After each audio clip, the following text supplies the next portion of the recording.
Hello and welcome back to another Tote stable tour. Today we're in Lambourn to see Warren Greatrex, a 4-time Grade 1 winning trainer. Watch along as we learn more about Warren and his historic training base. We'll get updates on some of his top horses and find out where they're going to be running this season. If you are enjoying our stable tour series, be sure to subscribe below and drop in the comments who you want us to go and see throughout the jump season. So basically we've been here 4 years.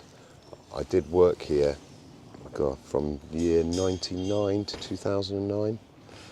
For Oliver Sherwood, I was assistant for 10 years. I actually used to live in the bungalow there. And then I got sort of headhunted to go and work for Malcolm Denmark, big owner who owned Weathercock House, which is literally half a mile that way. And I was there for 3 years, and then we went our separate ways, and then I moved to Uplands where Fred Winter used to train, which is half a mile that way. And then it became very friendly with Jim and Claire Bryce, and they were quite keen on looking and investing in a yard, and this had been up for sale for 5 years. And so we came and looked around it, and the rest is history, as they say. So I've moved from there to there, so a bit of an upgrade. And yeah, fair play to Jim and Claire. They've, from what, I mean, it's obviously a very historical yard. The yard this way, this was, I sort of named the yards when I came, so this is the Battleship yard. So Battleship won the Grand National in 1938, I think it was. And he was stabled just around the corner here. So at the moment, these are all the 3-year-old stores for this season ahead, so all on racehorses generally. So we try and keep them separate. So for bugs, etc., you always find the young horses can carry more things than anything else. I read that you rode a few winners as a jockey as well. Yeah, only a few, thank you. That's yeah, not many at all. Yeah, wasn't very good jockey.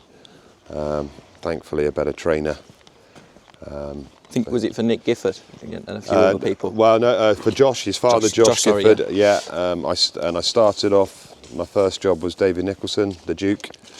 Had a great time there. He was champion trainer at the time, and then went to Josh Gifford, and then I've sort of been to a few yards learning. I went abroad for a bit in France and Ireland, and just trying to learn all the time, really. So no, it's been good. This is the Many Clouds yard. So obviously he won the Grand National in 2015, and his plaques are above his door. But I actually had my first Cheltenham Festival winner that same year. I had Harden won the World Hurdle in the March, and he won the Grand National in April. I noticed there's a yard named after him as well, isn't there? Yeah. So what I did then is I kept the 2 old Grand National winners, and then I named them after my Grade 1 winners so far, and then the brand new yard has been named Bill Baxter because he's just been a legend, and he's a yard favourite, and obviously Punchestown winner, Topham Trophy winner, and he'll be heading to hopefully some good races this season. Brilliant. Noticed with you, you're not afraid to run horses in Ireland as well? Yeah, no, it's something I'm very competitive. I like competing, and I like to try and, if I can, try and do things that other people, you can easily stay and be safe. And I think sometimes if you're willing to have a go, and you've got the backing of the owners that they're willing to travel, etc., it can be really rewarding. And to win with Bill Baxter in April, that was incredible. And for Harry Bannister, it was his biggest winner. He's been with me, been riding for me for a long time, and to give him a big winner was brilliant. And then obviously Le Bagarois won at the Dublin. She's still the only Grade 1 winner at the Dublin Racing Festival for the British. That was a lot of pressure on that day because she was favourite, but again she was just brilliant. And obviously One Track Mind won there, Stairs Hurdle back in 2016.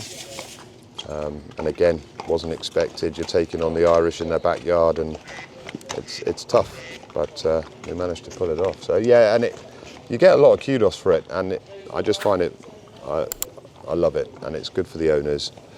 It shows, you know, there's a lot said about the Irish and that they're brilliant trainers, but sometimes if you've got the horse and you think there's no reason why you can't give it a go.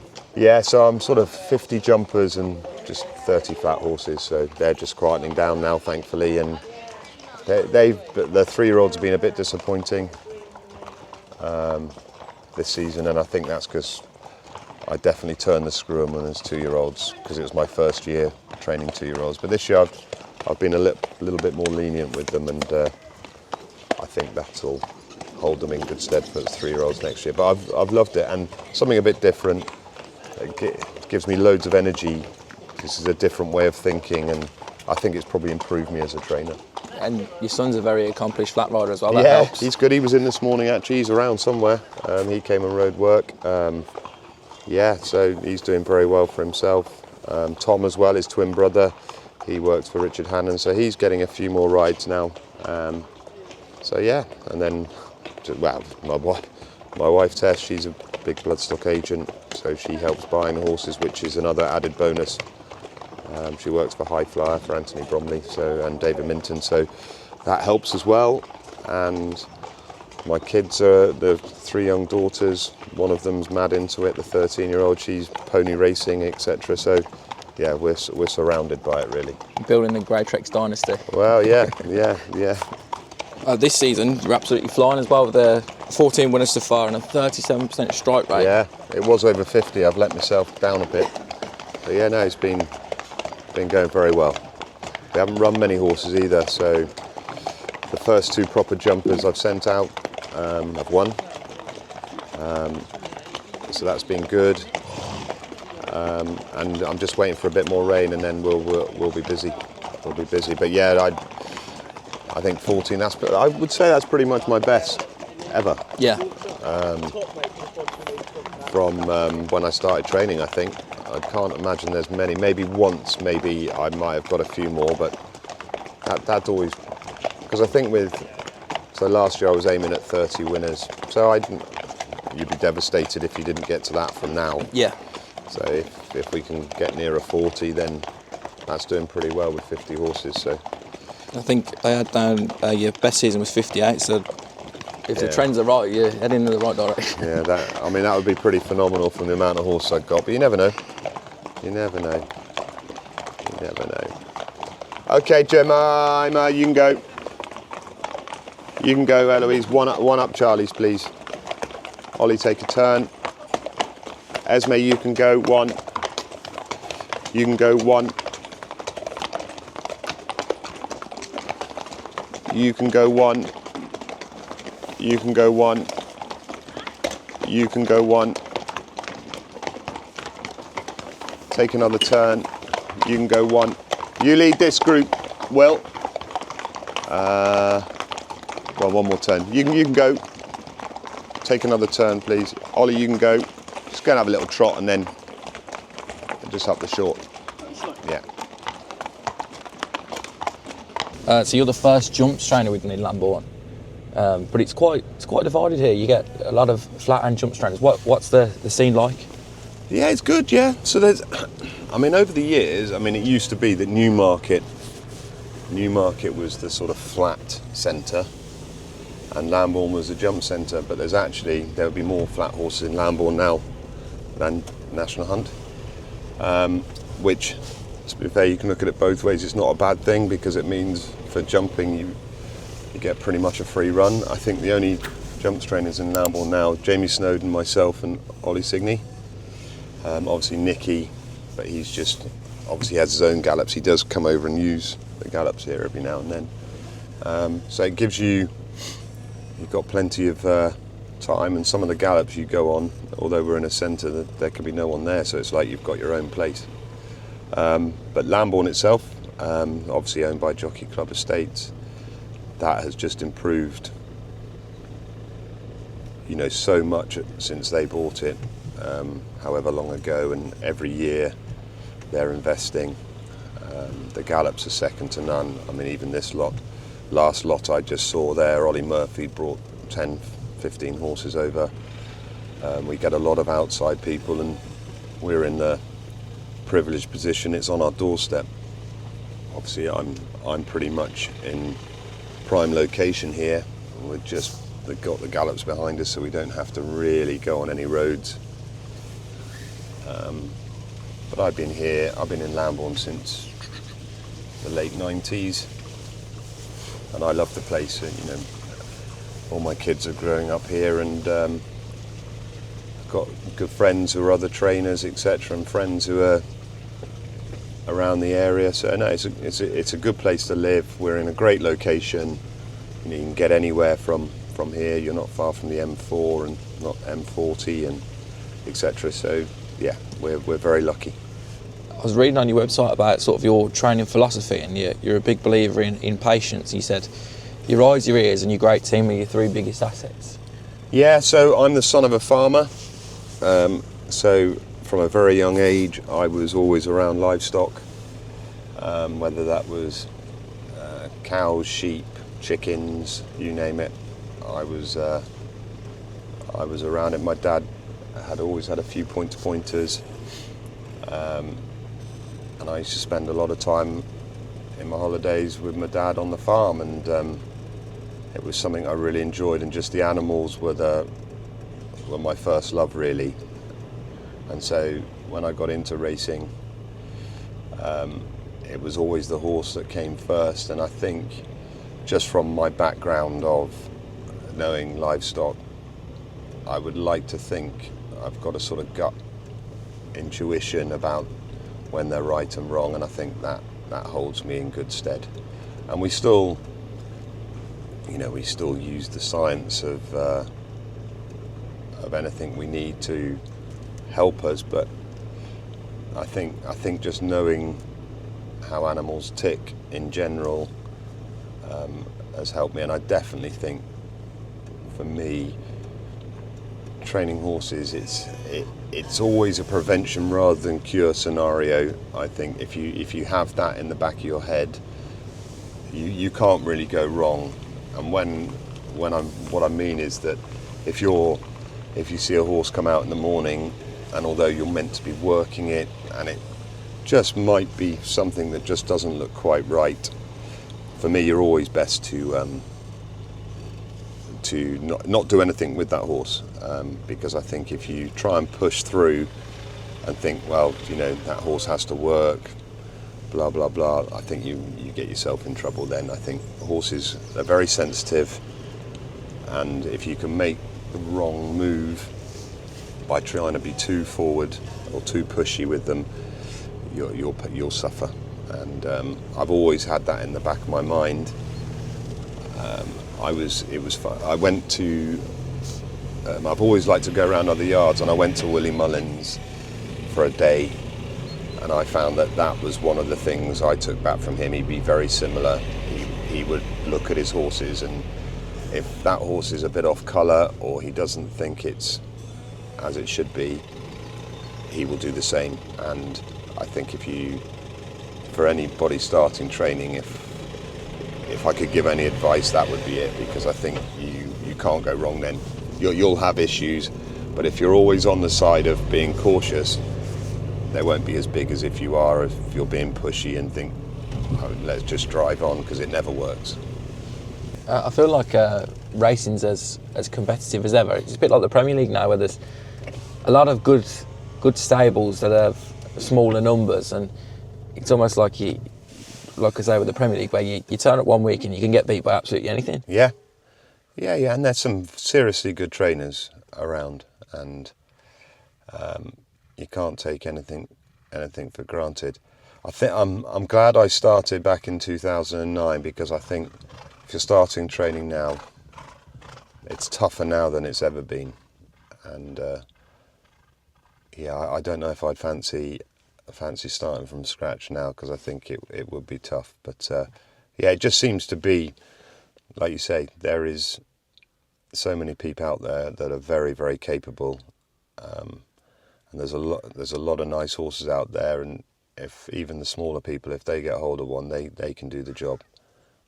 But I know there is a concern that you're dealing with the superpowers that have so you know, so and they, you know, because they have so many horses, they've got more to choose from. So, you know, the pool that they get them from, it gives them more of an opportunity. But I would still say that anyone out there that you know, can do the job, if they have the right ammunition, they can compete, and that's what it's all about. We're in a sport, we want to compete. You know, I'm not worried about. I've never been worried about getting beat, and I think that stands you in good stead. If you're willing to have a go, and your owners are behind you, and they're not going to whinge and moan when you do get beat, then why not? The favourite part about the job.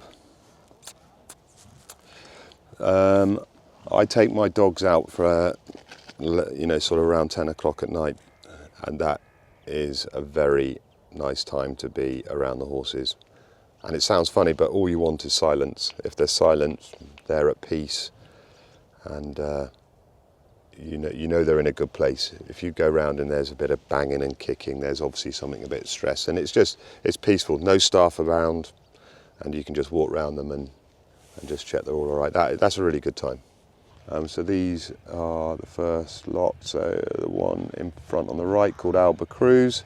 He won a bumper last year. Liam Merakai in second, very nice horse. Golan Loop, a line of descent. So three of them, the front three of them tomorrow are going to Worcester for one of these trials days. So they're going to go and do a circuit, jumping fences, and some are going to jump fences, some are going to jump hurdles. This is a horse called Manigot in front. He's a half brother to Vauban. A filly called May May Buckner, and Premier that was is a flat horse, but he had his first hurdle run in a juvenile hurdle at Kempton on Sunday, finished second.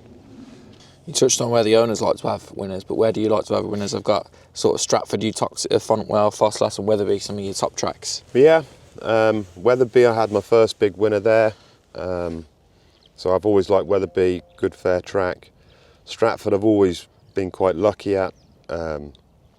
Tends to be a bit of a speed track, and generally I like my horses ridden handy, so it can help you there. I love having winners at Newbury because it's obviously our backyard, and again, brilliant track. So yeah, I like tracks where I can, you know, have winners. There's definitely some that I don't like going to, and I'm chuffed that I'm definitely right thing. I've had a jump winner at every track in Scotland. The last Scotland, Wales, and England, and that's pretty good again. And the last one I was waiting on was Hexham, and I did that a couple of years ago. So again, proves we're willing to travel. And when I got nearer, I was dying. I should have had the Hexham one a couple of years earlier, but Harry Bannister fell off one at the last. But yeah, no. So that's another thing. Again, when you're going through, I know I'm never going to train thousands of winners. It's not someone can do because I don't have that many horses.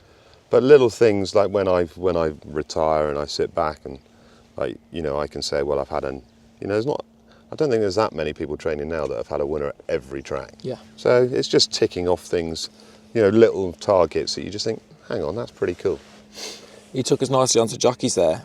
When I was looking through, obviously Gavin Sheehan rode the bulk of your winners, but he's with Jamie Snowden now, but you tend to use sort of James Bone and Harry Bannister. Yeah, so it started out, so Noel Fearley was my first jockey, and then Gavin came along as a £5 claimer, and then he sort of worked his way into the job, did very well, was champion conditional for me, and then was with me for a good few years. And like anything, things just evolve. Harry Bannister was again with me. I think he was second in the conditional title, and that was, he's been riding for me for 10 years, I'd say. Richard Johnson then rode for a bit, and sort of had second call on him behind Philip Hobbs. And then recently, it's sort of Harry's still there.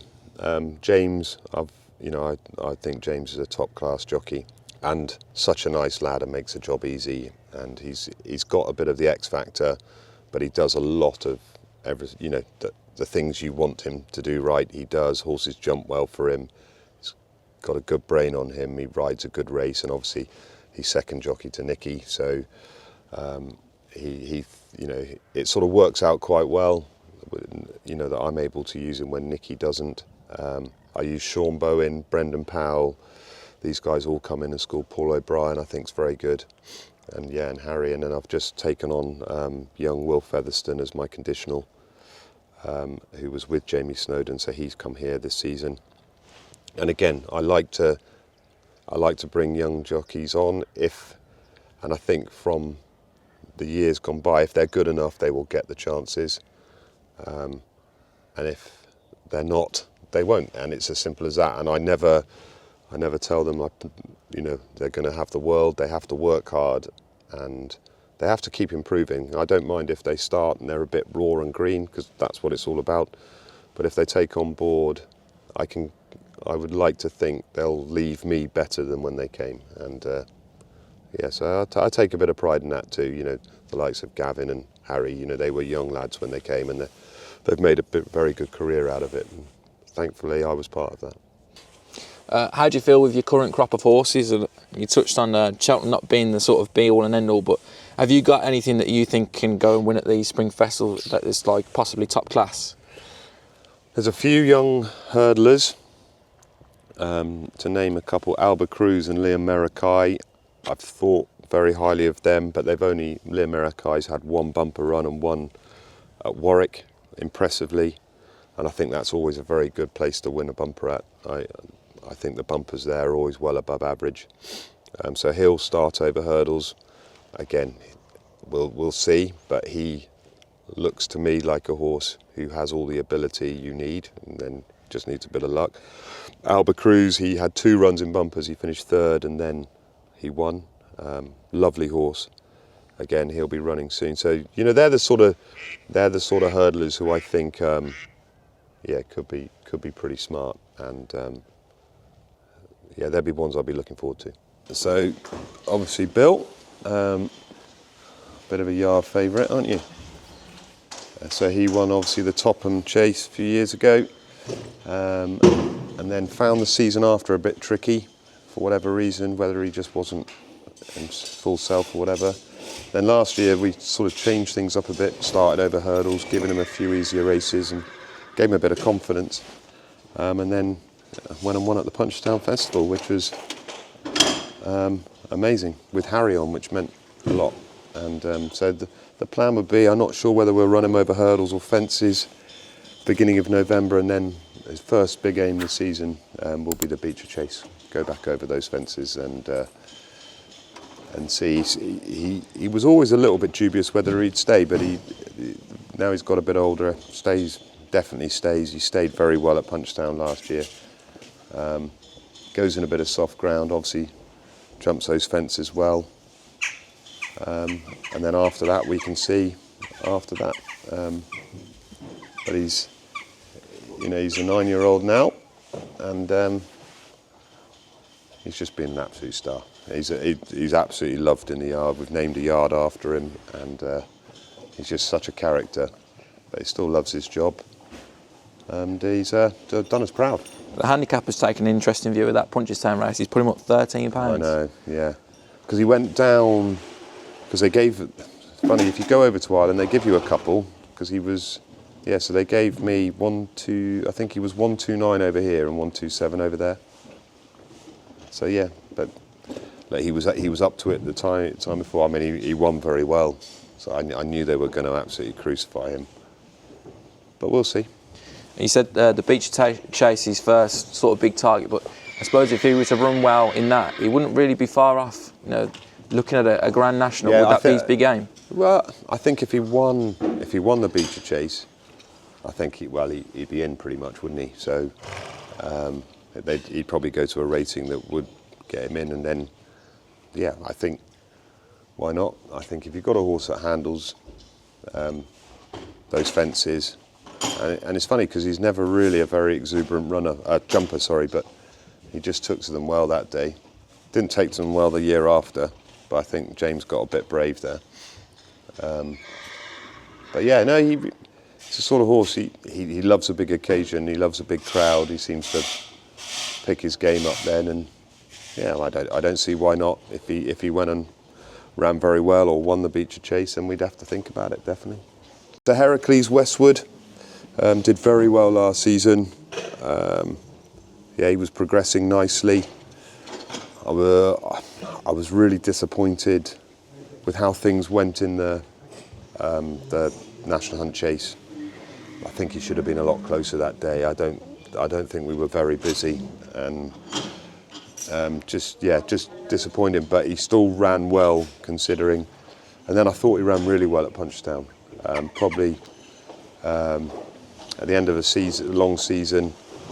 But I think you go over there and you're able to travel and jump, and he finished strongly that day in those big handicaps. There's loads of runners and there's no quarter given, and I think it would have done him really good. Summered very well. So again, his big aim this side, well, around Christmas time will be the Welsh National, I think. Actually, James picked that race out halfway through last season and said he's made for it. Again, handles very soft ground, good jumper, travels well, stays forever. Been relatively lightly raced. But we'll give him a prep run before that. But I think last year he was impressive on a couple of his starts. I like the way he goes through races, and he just seems to, he's going to get better and better. So, no, very much looking forward to him. Good and Clever, yeah, did very well last season. Still a maiden over hurdles, but competed in some really good races. The Tolworth went over to Ireland for their Grade 1 and finished third, ran very well. But trainer error, shouldn't have run at Aintree. Ground was just a bit too quick for him, and he never really showed his true form. But on purpose, I've just taken my time. He won't be running before Christmas. And whether I just drop him into something like the Tolworth again. Because again, last year, it just wasn't as soft as I'd have liked. Again, he will handle as heavy as it gets. Never been the flamboyant mover, but travels very strongly, jumps well. But again, last season he got plenty of experience, and I think there should be opportunities to use that to good effect this season. And just hoping through those months we get a real deluge of rain, because last year I just kept, every time I wanted to run him, it just never fell right, and the ground wasn't. And then that's probably in my head stupidly. I just think at Aintree, I just thought, why not? And I knew it before we started, and I shouldn't have done it. So hopefully this year we get a good wet winter, and he can reap rewards and use his novice status.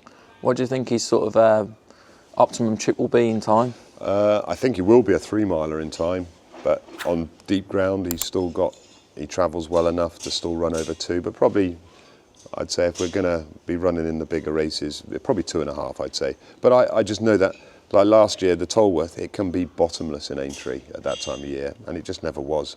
If it had been bottomless that day, I think he would have gone very close. So we'll just pick and choose, try and find where the ground's the best, and we'll go from there. Because he's having a slower start, is that sort of ruled out novice chasing, or was he always going to stay hurdling anyway? Yeah, I thought last year, well, if he's competed at that level, I just think I was perfectly willing to wait for fences for another year, and he might as well use that. If he'd managed to win, then fair enough. But I just thought, well, let's wait. And it also means, hopefully, because I'm not going to run him too early, he'll have plenty in the tank for later in the season. So Village Master went and won his 9th chase on Sunday. Now up to a mark of, well, he could run on Friday, but I think they're going to get so much rain I won't go on Friday at Cheltenham. But he's now up to 128, seeing as he started off mid-70s.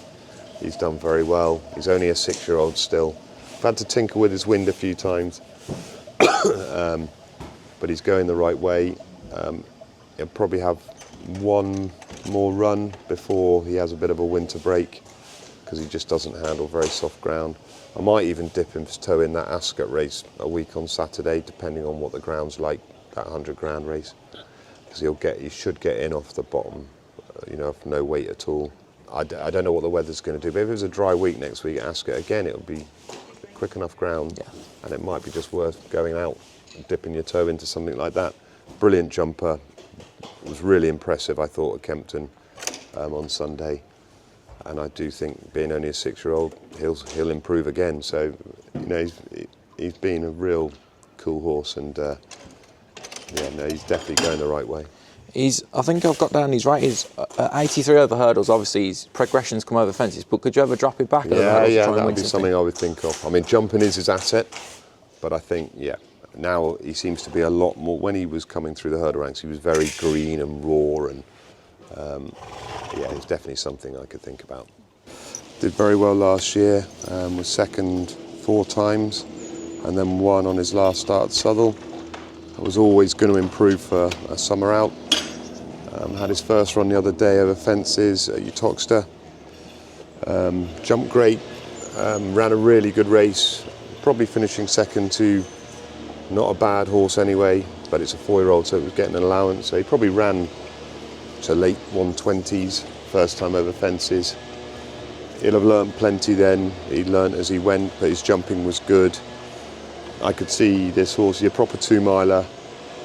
I could see him reaching quite a high rank over fences this year. He's off a mark of 119 at the moment, but I'd be surprised if we weren't a lot higher by the end.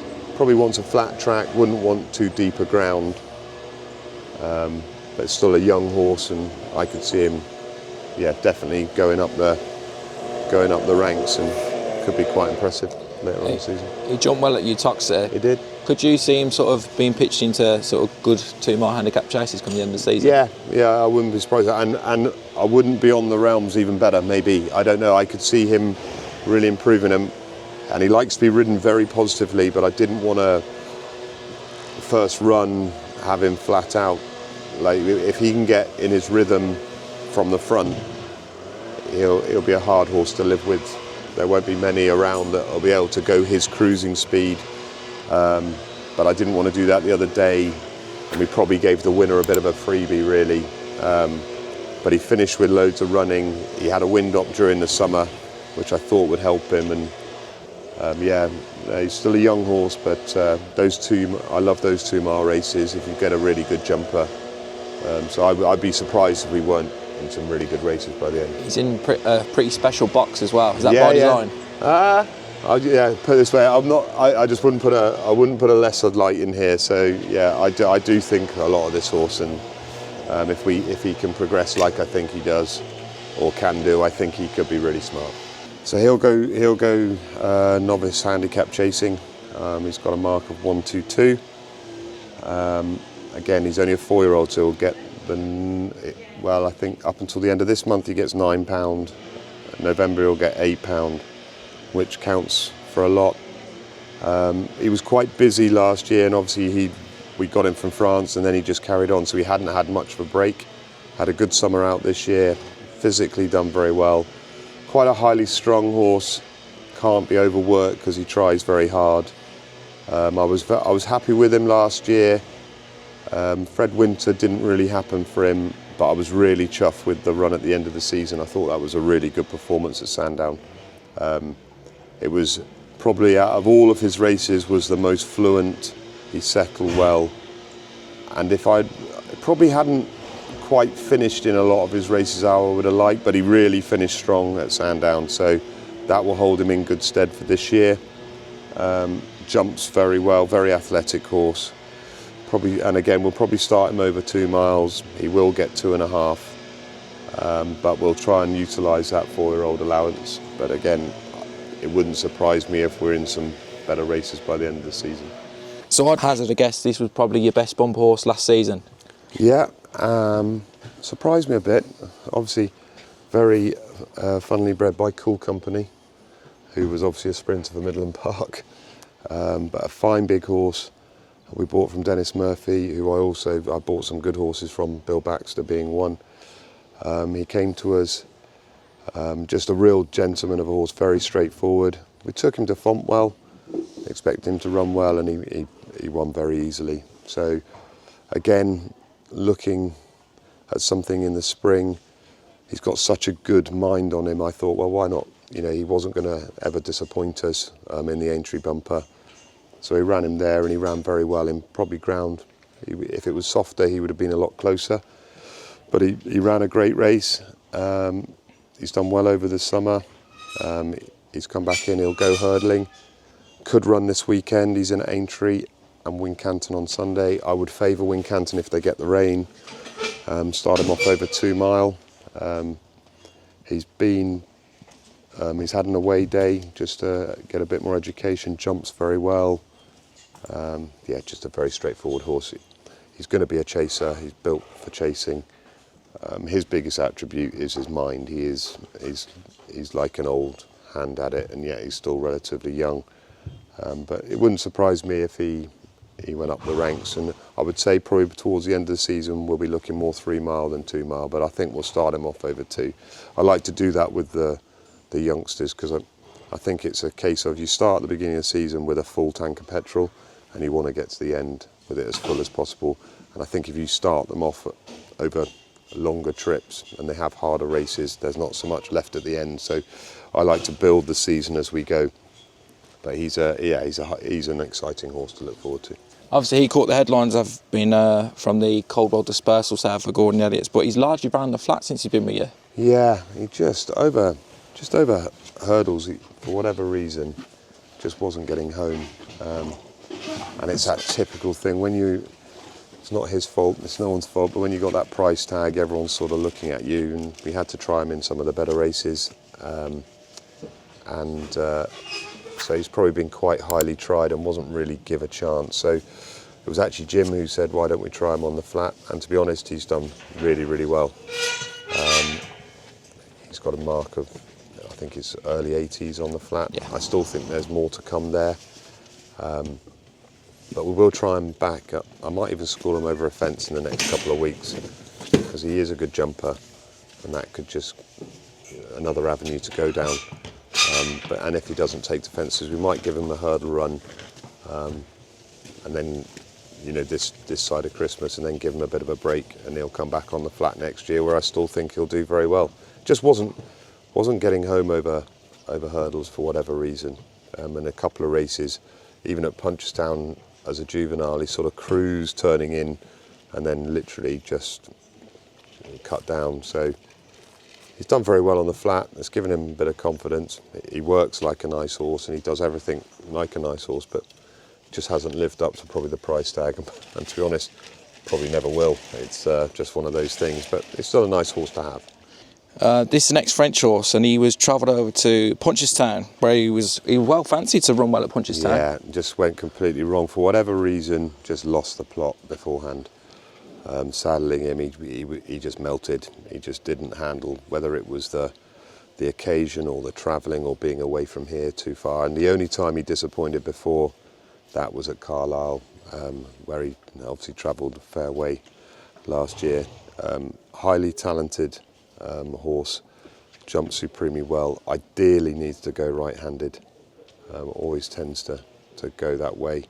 Although he did win at Fosslas last year, I think on those sort of tracks you can get away with it. I'm hoping he's come back looking stronger again this season. Hoping that we can eke out that he'll get a bit further in trip. But I still think there's plenty to come from his mark. Handles soft ground, but he was a proper 2-miler. Really goes, he goes a proper gallop. But I'm just hoping now he's strengthened up, it'll give us more opportunities if we can go to 2.5 with him. But yeah, Punchestown was just a disaster, and I won't be doing that again. It wasn't pretty. It was pretty crazy trying to deal with him, and he just. However, he never showed any signs that he would behave like that, but he had lost the race before the start. As you say, he's on a career high mark, and he's never run over 3 miles, but I guess he's quite a speedy horse anyway.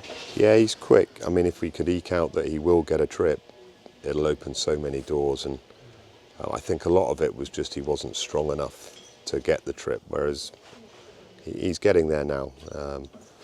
Like I say, he's only a 7-year-old, and I think there's still improvement there, but the improvement will come out of if he'll get further. Yeah, SHANTWOPOINTFIVE, really tough mare by Shantu. Loves Cartmel, has won there the last 2 years. The owners go there for a sort of a pilgrimage every May, and she's hit the target. She'll go chasing this year. Again, goes in any ground, jumps well. Wouldn't be exuberant, but just does her job. You wouldn't notice her every day. She just goes about. She doesn't look amazing, doesn't do anything amazing, but on the track she just gives it everything. So yeah, I think over fences, again, she can go any trip, and goes on pretty much any ground. So any of those mares races, she's going to be in the mix, definitely. Malinificent was an Irish point-to-pointer and had some useful hurdles for him. Yeah. Was fourth in the EBF final at Sandown. Yeah, he was sort of coming along steadily. He was quite green last season, but improved as he went. And I think that EBF final, that's always a good race, and the form always works out well. Did everything we asked of him that day, and probably surpassed what I thought he could do. Actually, I thought that day if we finished in the first 7 or 8, I would have been chuffed. So to finish as close as he did, I was really happy. He'll go chasing this year. Again, he'll be a 3-miler in time, but we'll start over 2.5. Doesn't set the world alight, but a real doer. Really tries very hard in his races, and I'd like to think he'll just keep pulling it out every time. So yeah, he's another exciting horse to have. Yeah, Margaret's Legacy came to me from Tim Vaughan the beginning of last season. Basically, he was just struggling to train him. Horse had quite a few issues physically, and didn't have the facilities to be able to cater for him. So the owner sent him here. He was quite hard to train last year because I was sort of learning about him, but he had 2 runs for us and won both starts. Again, had some very good form in France before he ever came over to England. But this year, I've been able to, because I learnt about him last year, we've always been ahead of the game, going back to, just thinking prevention rather than cure. Looks $1 million, much sounder than he was last year. I still think he's on a very workable mark. Loves soft ground, 2.5 miles, but probably will get 3 in time. I just think there's a lot of untapped potential there. I think he's physically sort of grown into himself now, and he's at the right age where he could really bounce to a next level. And I could see him in some good races by the end of the season, definitely.